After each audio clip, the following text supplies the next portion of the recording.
डोडो। इस पक्षी की तस्वीर आपने कई जगह देखी होगी, लेकिन दुख की बात यह है कि आज ये हमारे बीच मौजूद नहीं है। और इससे भी ज़्यादा दुखद बात यह है कि इंसान की वजह से खत्म होने वाला यह धरती का पहला जीव माना जाता है, आज यह सिर्फ तस्वीरों में ही रह गया है। इसे एक मूर्ख पक्षी कहा गया, लेकिन सच कहें तो जितना समझदार वो था उतना शायद इंसान भी नहीं था। आखिर ये पूरी तरह से विलुप्त कैसे हुआ? इसके पीछे भी एक कहानी है। आज हम इसी डोडो की दर्द भरी कहानी जानने वाले हैं। कई लोग डोडो को बेवकूफ़ और अजीब व्यवहार करने वाला पक्षी मानते थे और यही वजह बताई गई कि वो हमेशा के लिए खत्म हो गया, लेकिन सच्चाई कुछ और ही है। डोडो शब्द का मतलब पुर्तगाली भाषा में मूर्ख होता है।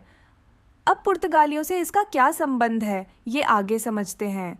असल में डोडो कबूतर परिवार का ही एक सदस्य था, यानी कबूतर का ही रिश्तेदार, लेकिन आकार में उससे काफ़ी बड़ा। जैसे बिल्ली और शेर एक ही परिवार के होते हैं, वैसे ही डोडो और कबूतर का रिश्ता था। करीब 40 लाख साल पहले एशिया के एक हिस्से से उड़कर कुछ कबूतर जैसे पक्षी मॉरिशस द्वीप पर पहुंचे। ये जगह उनके लिए किसी स्वर्ग से कम नहीं थी, क्योंकि यहाँ खाने की कोई कमी नहीं थी और उनका शिकार करने वाला कोई भी जानवर मौजूद नहीं था। आपको जानकर हैरानी होगी कि मॉरिशस में जहरीले सांप तक नहीं थे, यानी ये जगह पूरी तरह अलग थलग और सुरक्षित थी। इन पक्षियों ने यहीं अपना घर बना लिया। कोई डर नहीं, कोई खतरा नहीं, बस आराम की जिंदगी। अब डोडो का थोड़ा वर्णन करें तो इसकी चोंच पीले भूरे रंग की और आगे से थोड़ी मुड़ी हुई होती थी। सिर का आगे का हिस्सा ग्रे रंग का और पीछे का हिस्सा सफ़ेद भूरे पंखों से ढका होता था। इसके छोटे छोटे पंख थे जो बत्तख के बच्चों जैसे लगते थे और पीले रंग के मजबूत पैर। इसकी ऊंचाई लगभग 3 फीट और वज़न करीब 20 से 21 किलो होता था। अब क्योंकि वहाँ कोई शिकारी नहीं था और खाने की भरमार थी, डोडो सिर्फ खाता ही रहा। धीरे धीरे उसका आकार और वज़न बढ़ता गया। उसे कहीं और जाने की ज़रूरत नहीं पड़ी, इसलिए उसने उड़ना भी लगभग छोड़ दिया। और कुछ समय बाद तो वह उड़ना पूरी तरह भूल ही गया। लाखों साल तक ये पक्षी उसी द्वीप पर आराम से रहते रहे। लेकिन समस्या तब शुरू हुई जब इंसान वहाँ पहुँचा। 10वीं सदी तक मॉरिशस में इंसान नहीं पहुँचे थे, लेकिन फिर अरब लोग वहाँ आए और उस द्वीप का नाम दीना अरोबी रखा। हालांकि उनका डोडो से ज़्यादा संपर्क नहीं हुआ। इसके बाद 1507 में पुर्तगाली वहाँ पहुँचे। उन्होंने बड़ी संख्या में डोडो देखे और उन्हें लगा कि ये खाने के काम आ सकते हैं, लेकिन डोडो को ये समझ ही नहीं आता था कि कोई उसका शिकार करने आया है। वो भागता भी नहीं था, क्योंकि उसने कभी खतरा देखा ही नहीं था। यही वजह थी कि उसका शिकार बहुत आसानी से होने लगा। पुर्तगालियों ने ही उसे डोडो यानी मूर्ख नाम दिया।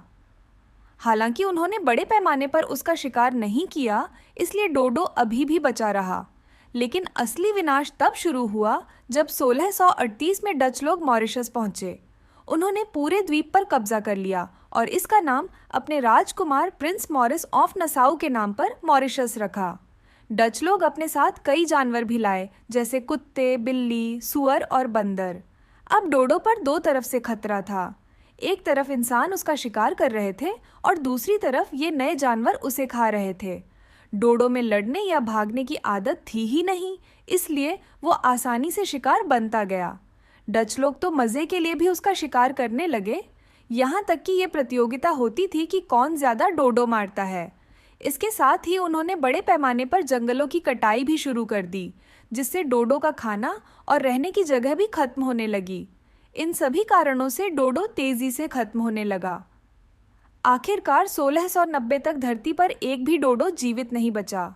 सोचिए, जो प्रजाति 40 लाख साल तक इस धरती पर रही, उसे इंसान ने सिर्फ 50 साल में ख़त्म कर दिया। आज डोडो के सिर्फ अवशेष ही बचे हैं, जो दुनिया के कुछ म्यूज़ियम में देखने को मिलते हैं।